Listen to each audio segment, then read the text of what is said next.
الاسره دي في وقت الغدا كلهم اتجمعوا على السفره. البنت الصغيره بتمد ايديها علشان تاكل، الاب منعها.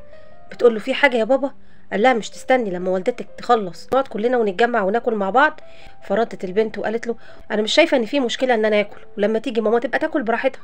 هنا الاب اتضايق من رد البنت وقال لبنته خدي الفلوس دي روحي اشتري لنا بطيخه علشان ناكلها بعد الغدا. راحت البنت اشترت البطيخه ورجعت لقت الاكل كله متاكل. قالت لهم ايه ده؟ مش كنتوا تستنوني؟ قال لها ونستناكي ليه؟ حطي اكل كلي براحتك، مش لازم نستناكي، مش ده رايك؟ قاموا مطلعين الاكل. قالوا لها احنا ما كلناش استنيناكي، بس احنا عايزين نعلمك درس مهم. شفتي قد ايه انت اتجرحتي وزعلتي لانك فكرتي ان احنا اكلنا وسبناكي؟ يا ريت تقدري اي حد بيتعب علشان يعمل لك حاجه جميله تسعدك. والدتك بتتعب طول اليوم عشان تعمل لنا كل حاجه تسعدنا وتفرحنا.